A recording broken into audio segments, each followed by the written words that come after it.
Le 15 mars 2026, à 15h15, Laurent Wauquiez raccrochait le téléphone après un appel avec Emmanuel Macron. Une discussion courte, mais qui allait changer le cours des choses. « Laurent, Matignon vous attend », lui avait dit Macron. « Sébastien vient de poser sa démission, et vous êtes la seule personne qui peut redresser ce quinquennat. » Le président de la région Auvergne-Rhône-Alpes et leader des Républicains arborait un sourire de satisfaction. Après avoir passé des années à jouer le rôle de l'opposant, il allait enfin accéder à ce poste qu'il avait tant désiré. Cependant, ce qu'il ignorait à ce moment-là, c'est qu'en l'espace de 24 heures, ce rêve de pouvoir s'effondrerait dans un scandale politique majeur qui marquerait à jamais sa carrière. « Enfin !» s'écria-t-il, se tournant vers son équipe dans son bureau à Lyon. Macron a compris qu'il ne pouvait pas sauver la France sans la droite républicaine. L'atmosphère était chargée, presque électrique. Depuis la démission surprise de Sébastien Lenu une heure plus tôt, le téléphone de Wauquiez n'avait cessé de sonner. Journalistes, élus, responsables politiques, tout le monde voulait connaître sa réaction à cette crise gouvernementale majeure.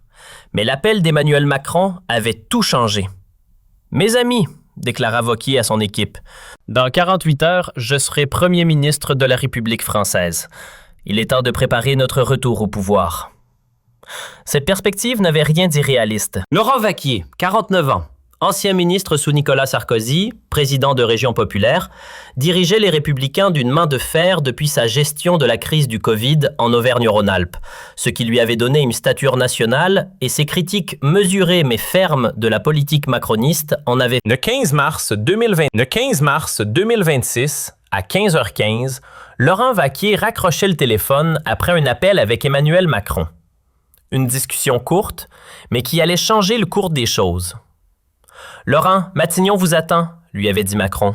« Sébastien vient de poser sa démission, et vous êtes la seule personne qui peut redresser ce quinquennat. » Le président de la région Auvergne-Rhône-Alpes et leader des Républicains arborait un sourire de satisfaction. Après avoir passé des années à jouer le rôle de l'opposant, il allait enfin accéder à ce poste qu'il avait tant désiré. Cependant, ce qu'il ignorait à ce moment-là, c'est qu'en l'espace de 24 heures, ce rêve de pouvoir s'effondrerait dans un scandale politique majeur qui marquerait à jamais sa carrière. « Enfin !» s'écria-t-il, se tournant vers son équipe dans son bureau à Lyon. Macron a compris qu'il ne pouvait pas sauver la France sans la droite républicaine. L'atmosphère était chargée, presque électrique. Depuis la démission surprise de Sébastien Lenu une heure plus tôt, le téléphone de Wauquiez n'avait cessé de sonner. Journalistes, élus, responsables politiques, tout le monde voulait connaître sa réaction à cette crise gouvernementale majeure. Mais l'appel d'Emmanuel Macron avait tout changé. « Mes amis », déclara Wauquiez à son équipe, « dans 48 heures, je serai premier ministre de la République française. Il est temps de préparer notre retour au pouvoir. » Cette perspective n'avait rien d'irréaliste. Laurent Wauquiez, 49 ans, ancien ministre sous Nicolas Sarkozy, président de Région populaire, dirigeait les Républicains d'une main de fer depuis sa gestion de la crise du Covid en Auvergne-Rhône-Alpes, ce qui lui avait donné une stature nationale et ses critiques mesurées mais fermes de la politique macroniste en avaient fait un recours crédible. « Laurent a le profil parfait », expliquait un proche de Macron ce soir-là. Il incarne la droite républicaine classique, il a l'expérience gouvernementale et surtout, il peut nous apporter les voix des républicains dont nous avons besoin à l'Assemblée pour gouverner. Cette alliance semblait dans l'air depuis des mois. Face à la montée de Le Pen et Mélenchon, les partis centristes cherchaient à faire bloc. La démission de Le Cornu offrait l'occasion rêvée de concrétiser cette union. « Nous allons former le gouvernement le plus stable depuis le début du quinquennat », se réjouissait-on. « Fini le temps des compromissions avec l'extrême gauche ou l'extrême droite. La France mérite mieux que ça. » Les préparatifs commencèrent immédiatement. Wauquiez convoqua une réunion d'urgence avec les dirigeants des Républicains, car il fallait préparer la future équipe gouvernementale, définir les priorités politiques et surtout, gérer la communication autour de cette alliance historique. C'est un moment... Le 15 mars 2026, à 15h15, Laurent Wauquiez raccrochait le téléphone après un appel avec Emmanuel Macron. Une discussion courte, mais qui allait changer le cours des choses. « Laurent, Matignon vous attend », lui avait dit Macron. « Sébastien vient de poser sa démission, et vous êtes la seule personne qui peut redresser ce quinquennat. » Le président de la région Auvergne-Rhône-Alpes et leader des Républicains arborait un sourire de satisfaction. Après avoir passé des années à jouer le rôle de l'opposant, il allait enfin accéder à ce poste qu'il avait tant désiré. Cependant, ce qu'il ignorait à ce moment-là, c'est qu'en l'espace de 24 heures, ce rêve de pouvoir s'effondrerait dans un... Le 15 mars 2026, à 15h15, Laurent Wauquiez raccrochait le téléphone après un appel avec Emmanuel Macron. Une discussion courte, mais qui allait changer le cours des choses. « Laurent, Matignon vous attend », lui avait dit Macron. « Sébastien vient de poser sa démission, et vous êtes la seule personne qui peut redresser ce quinquennat. » Le président de la région Auvergne-Rhône-Alpes et leader des Républicains arborait un sourire de satisfaction. Après avoir passé des années à jouer le rôle de l'opposant, il allait enfin accéder à ce poste qu'il avait tant désiré. Cependant, ce qu'il ignorait à ce moment-là, c'est qu'en l'espace de 24 heures, ce rêve de pouvoir s'effondrerait dans un scandale politique majeur qui marquerait à jamais sa carrière. « Enfin !» s'écria-t-il, se tournant vers son équipe dans son bureau à Lyon. Macron a compris qu'il ne pouvait pas sauver la France sans la droite républicaine. L'atmosphère était chargée, presque électrique. Depuis la démission surprise de Sébastien Lenu 1 heure plus tôt, le téléphone de Wauquiez n'avait cessé de sonner. Journalistes, élus, responsables politiques, tout le monde voulait connaître sa réaction à cette crise gouvernementale majeure. Mais l'appel d'Emmanuel Macron avait tout changé. « Mes amis », déclara Wauquiez à son équipe, « dans 48 heures, je serai premier ministre de la République française. Il est temps de préparer notre retour au pouvoir. » Cette perspective n'avait rien d'irréaliste. Laurent Wauquiez, 49 ans, ancien ministre sous Nicolas Sarkozy, président de Région populaire, dirigeait les Républicains d'une main de fer depuis sa gestion de la crise du Covid en Auvergne-Rhône-Alpes, ce qui lui avait donné une stature nationale et ses critiques mesurées mais fermes de la politique macroniste en avaient fait un recours crédible. Laurent a le profil parfait, expliquait un proche de Macron ce soir-là. Il incarne la droite républicaine classique, il a l'expérience gouvernementale et surtout, il peut nous apporter les voix des républicains dont nous avons besoin à l'Assemblée pour gouverner. Cette alliance semblait dans l'air depuis des mois. Face à la montée de Le Pen et Mélenchon, les partis centristes cherchaient à faire bloc. La démission de Le Cornu offrait l'occasion rêvée de concrétiser cette union. « Nous allons former le gouvernement le plus stable depuis le début du quinquennat », se réjouissait-on. « Fini le temps des compromissions avec l'extrême gauche ou l'extrême droite. La France mérite mieux que ça. » Les préparatifs commencèrent immédiatement. Wauquiez convoqua une réunion d'urgence avec les dirigeants des Républicains, car il fallait préparer la future équipe gouvernementale, définir les priorités politiques et surtout, gérer la communication autour de cette alliance historique. C'est un moment crucial pour notre famille politique, expliquait-il au cadre des Républicains rassemblés dans les locaux du parti à Lyon. Nous avons l'opportunité de revenir au pouvoir dans des conditions honorables, avec un vrai programme, une vraie légitimité. Les présents étaient enthousiastes mais prudents. « Es-tu certain que Macron ne va pas changer d'avis ?» demandait Aurélien Pradier, secrétaire général du parti. « Oui », répondit Wauquiez avec assurance. « Il n'a pas le choix. Sans nous, ce quinquennat est fini. » Cette confiance n'était pas infondée. Les sondages montraient que seule une alliance des Républicains pourrait rassembler une majorité stable à l'Assemblée nationale. Et Laurent Wauquiez était effectivement le dirigeant des Républicains le plus respecté, capable de faire accepter cette alliance à sa base. « Nous négocierons d'égal à égal », précisait-il à ses troupes. « Pas question d'être les supplétifs de Macron. Nous voulons des ministères régaliens, un vrai poids dans les décisions et l'assurance que nos valeurs seront respectées. » La soirée se prolongea tard dans la nuit.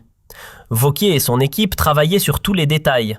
Composition du gouvernement, programme politique, stratégie de communication. L'ancien président de l'UMP, habitué aux négociations de haut niveau, orchestra tout avec une précision d'horloger. « Demain matin, je prends le premier avion pour Paris », annonçait-il vers minuit. « À 10h, j'ai rendez-vous à l'Élysée pour finaliser les accords. À 15h, nous ferons une déclaration commune avec le président. Et demain soir, je dors à Matignon. » L'emploi du temps était parfaitement huilé. Wauquiez avait même prévu l'annonce de sa nomination aux principales rédactions, la composition de son cabinet et les premiers dossiers à traiter en urgence. « Laurent est dans son élément », observait un conseiller. « Il a attendu ce moment toute sa vie. » Le 15 mars 2026, à 15h15, Laurent Wauquiez raccrochait le téléphone après un appel avec Emmanuel Macron. Une discussion courte, mais qui allait changer le cours des choses. « Laurent, Matignon vous attend, » lui avait dit Macron. « Sébastien vient de poser sa démission, et vous êtes la seule personne qui peut redresser ce quinquennat. » Le président de la région Auvergne-Rhône-Alpes et leader des Républicains arborait un sourire de satisfaction. Après avoir passé des années à jouer le rôle de l'opposant, il allait enfin accéder à ce poste qu'il avait tant désiré. Cependant, ce qu'il ignorait à ce moment-là, c'est qu'en l'espace de 24 heures, ce rêve de pouvoir s'effondrerait dans un scandale politique majeur qui marquerait à jamais sa carrière. « Enfin !» s'écria-t-il, se tournant vers son équipe dans son bureau à Lyon. Macron a compris qu'il ne pouvait pas sauver la France sans la droite républicaine. Le 15 mars 2026, à 15h15, Laurent Wauquiez raccrochait le téléphone après un appel avec Emmanuel Macron. Une discussion courte, mais qui allait changer le cours des choses. « Laurent, Matignon vous attend, » lui avait dit Macron. « Sébastien vient de poser sa démission, et vous êtes la seule personne qui peut redresser ce quinquennat. » Le président de la région Auvergne-Rhône-Alpes et leader des Républicains arborait un sourire de satisfaction. Après avoir passé des années à jouer le rôle de l'opposant, il allait enfin accéder à ce poste qu'il avait tant désiré. Cependant, ce qu'il ignorait à ce moment-là, c'est qu'en l'espace de 24 heures, ce rêve de pouvoir s'effondrerait dans un scandale politique majeur qui marquerait à jamais sa carrière. « Enfin !» s'écria-t-il, se tournant vers son équipe dans son bureau à Lyon. Macron a compris qu'il ne pouvait pas sauver la France sans la droite républicaine. L'atmosphère était chargée, presque électrique. Depuis la démission surprise de Sébastien Lenu 1 heure plus tôt, le téléphone de Wauquiez n'avait cessé de sonner.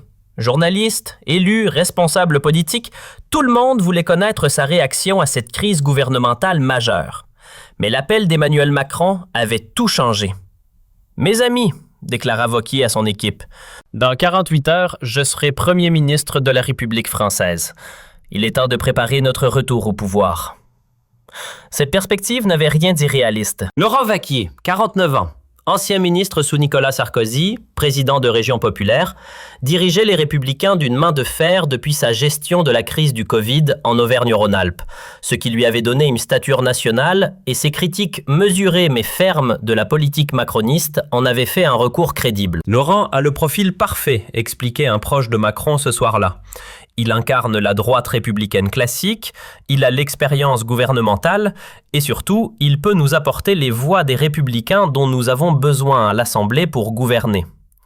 Cette alliance semblait dans l'air depuis des mois. Face à la montée de Le Pen et Mélenchon, les partis centristes cherchaient à faire bloc. La démission de Lecornu offrait l'occasion rêvée de concrétiser cette union. « Nous allons former le gouvernement le plus stable depuis le début du quinquennat », se réjouissait-on. « Fini le temps des compromissions avec l'extrême gauche ou l'extrême droite. La France mérite mieux que ça. » Les préparatifs commencèrent immédiatement. Wauquiez convoqua une réunion d'urgence avec les dirigeants des Républicains, car il fallait préparer la future équipe gouvernementale, définir les priorités politiques et surtout, gérer la communication autour de cette alliance historique. C'est un moment crucial pour notre famille politique, expliquait-il au cadre des Républicains rassemblés dans les locaux du parti à Lyon. Nous avons l'opportunité de revenir au pouvoir dans des conditions honorables, avec un vrai programme, une vraie légitimité. Les présents étaient enthousiastes mais prudents. « Es-tu certain que Macron ne va pas changer d'avis ?» demandait Aurélien Pradier, secrétaire général du parti. « Oui », répondit Wauquiez avec assurance. « Il n'a pas le choix. Sans nous, ce quinquennat est fini. » Cette confiance n'était pas infondée. Les sondages montraient que seule une alliance des Républicains pourrait rassembler une majorité stable à l'Assemblée nationale. Et Laurent Wauquiez était effectivement le dirigeant des Républicains le plus respecté, capable de faire accepter cette alliance à sa base. « Nous négocierons d'égal à égal », précisait-il à ses troupes. « Pas question d'être les supplétifs de Macron. Nous voulons des ministères régaliens, un vrai poids dans les décisions et l'assurance que nos valeurs seront respectées. » La soirée se prolongea tard dans la nuit. Wauquiez et son équipe travaillaient sur tous les détails. Composition du gouvernement, programme politique, stratégie de communication. L'ancien président de l'UMP, habitué aux négociations de haut niveau, orchestra tout avec une précision d'horloger. « Demain matin, je prends le premier avion pour Paris », annonçait-il vers minuit. « À 10 heures, j'ai rendez-vous à l'Élysée pour finaliser les accords. À 15 heures, nous ferons une déclaration commune avec le président. et demain soir, je dors à Matignon. L'emploi du temps était parfaitement huilé. Vauquier avait même prévu l'annonce de sa nomination aux principales rédactions, la composition de son cabinet et les premiers dossiers à traiter en urgence. Laurent est dans son élément, observait un conseiller. Il a attendu ce moment toute sa vie. Voir comment il gère cette transition montre qu'il est vraiment fait pour ce poste. Effectivement, Vauquier rayonnait. Après des années d'opposition, parfois difficiles, après les échecs électoraux répétés de la droite, il allait enfin pouvoir mettre ses idées en pratique au plus haut niveau de l'État. Cette nomination va redonner espoir à tous ceux qui croient encore aux valeurs républicaines, déclarait-il à la presse locale avant de partir pour Paris. La France a besoin d'un gouvernement sérieux, expérimenté, qui ne se contente pas de faire de la communication. Le 15 mars 2026, à 15h15, Laurent Wauquiez raccrochait le téléphone après un appel avec Emmanuel Macron. Une discussion courte, mais qui allait changer le cours des choses. « Laurent, Matignon vous attend », lui avait dit Macron. « Sébastien vient de poser sa démission, et vous êtes la seule personne qui peut redresser ce quinquennat. » Le président de la région Auvergne-Rhône-Alpes et leader des Républicains arborait un sourire de satisfaction. Après avoir passé des années à jouer le rôle de l'opposant, il allait enfin accéder à ce poste qu'il avait tant désiré. Cependant, ce qu'il ignorait à ce moment-là, c'est qu'en l'espace de 24 heures, ce rêve de pouvoir s'effondrerait dans un scandale politique majeur qui marquerait à jamais sa carrière. « Enfin !» s'écria-t-il, se tournant vers son équipe dans son bureau à Lyon. Macron a compris qu'il ne pouvait pas sauver la France sans la droite républicaine. L'atmosphère était chargée, presque électrique. Depuis la démission surprise de Sébastien Lenu 1 heure plus tôt, le téléphone de Wauquiez n'avait cessé de sonner. Journalistes, élus, responsables politiques, tout le monde voulait connaître sa réaction à cette crise gouvernementale majeure. Mais l'appel d'Emmanuel Macron avait tout changé. « Mes amis », déclara Wauquiez à son équipe, « dans 48 heures, je serai Premier ministre de la République française. Il est temps de préparer notre retour au pouvoir. » Cette perspective n'avait rien d'irréaliste. Laurent Wauquiez, 49. Le 15 mars 2026, à 15h15, Laurent Wauquiez raccrochait le téléphone après un appel avec Emmanuel Macron. Une discussion courte, mais qui allait changer le cours des choses. « Laurent, Matignon vous attend », lui avait dit Macron. « Sébastien vient de poser sa démission, et vous êtes la seule personne qui peut redresser ce quinquennat. » Le président de la région Auvergne-Rhône-Alpes et leader des Républicains arborait un sourire de satisfaction. Après avoir passé des années à jouer le rôle de l'opposant, il allait enfin accéder à ce poste qu'il avait tant désiré. Cependant, ce qu'il ignorait à ce moment-là, c'est qu'en l'espace de 24 heures, ce rêve de pouvoir s'effondrerait dans un scandale politique majeur qui marquerait à jamais sa carrière. « Enfin !» s'écria-t-il, se tournant vers son équipe dans son bureau à Lyon. Macron a compris qu'il ne pouvait pas sauver la France sans la droite républicaine. L'atmosphère était chargée, presque électrique. Depuis la démission surprise de Sébastien Lenu 1 heure plus tôt, le téléphone de Wauquiez n'avait cessé de sonner. Journalistes, élus, responsables politiques, tout le monde voulait connaître sa réaction à cette crise gouvernementale majeure. Mais l'appel d'Emmanuel Macron avait tout changé.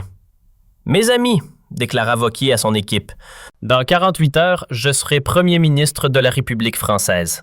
Il est temps de préparer notre retour au pouvoir. » Cette perspective n'avait rien d'irréaliste. Laurent Wauquiez, 49 ans, ancien ministre sous Nicolas Sarkozy, président de Région populaire, dirigeait les Républicains d'une main de fer depuis sa gestion de la crise du Covid en Auvergne-Rhône-Alpes, ce qui lui avait donné une stature nationale, et ses critiques mesurées mais fermes de la politique macroniste en avaient fait un recours crédible. Laurent a le profil parfait, expliquait un proche de Macron ce soir-là.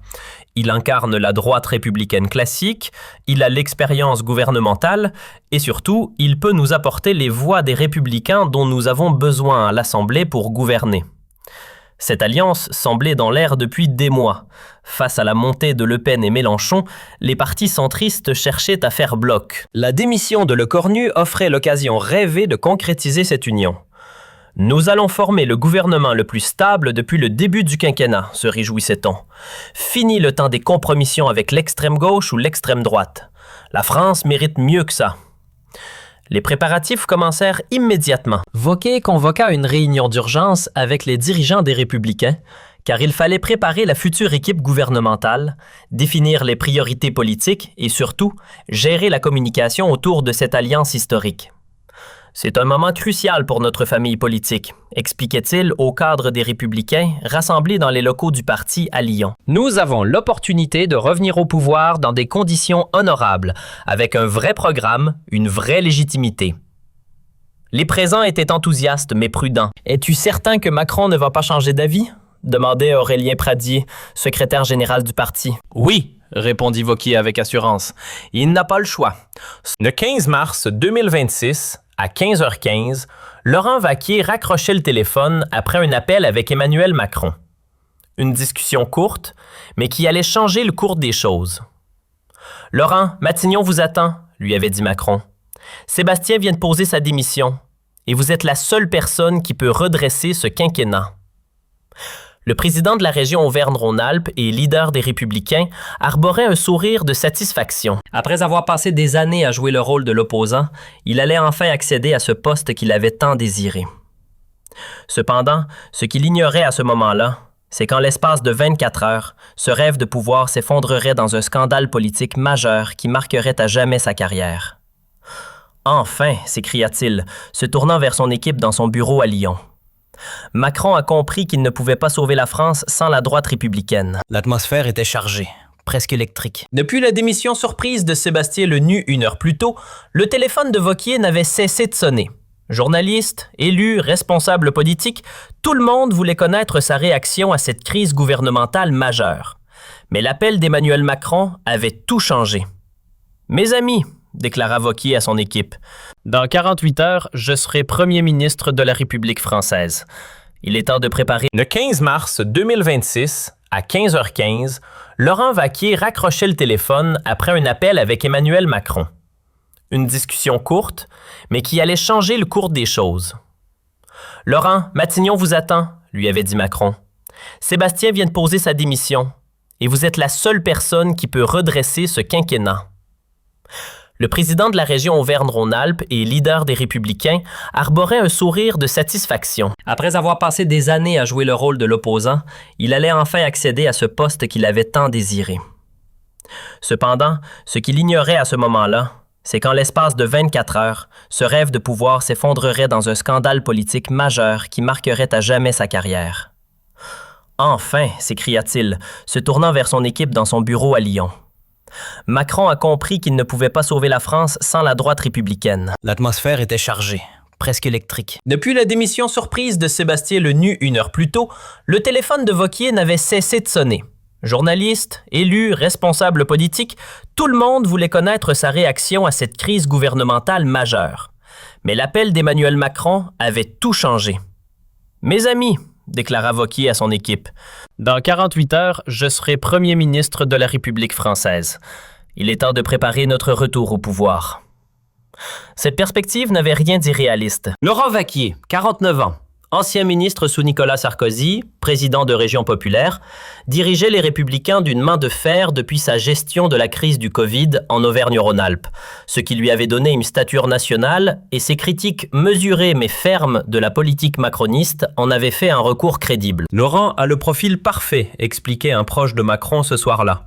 Il incarne la droite républicaine classique, il a l'expérience gouvernementale et surtout, il peut nous apporter les voix des républicains dont nous avons besoin à l'Assemblée pour gouverner. Cette alliance semblait dans l'air depuis des mois.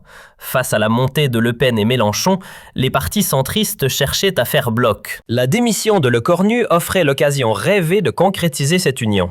« Nous allons former le gouvernement le plus stable depuis le début du quinquennat », se réjouissait-on. « Fini le temps des compromissions avec l'extrême gauche ou l'extrême droite. La France mérite mieux que ça. » Les préparatifs commencèrent immédiatement. Wauquiez convoqua une réunion d'urgence avec les dirigeants des Républicains, car il fallait préparer la future équipe gouvernementale, définir les priorités politiques et surtout, gérer la communication autour de cette alliance historique.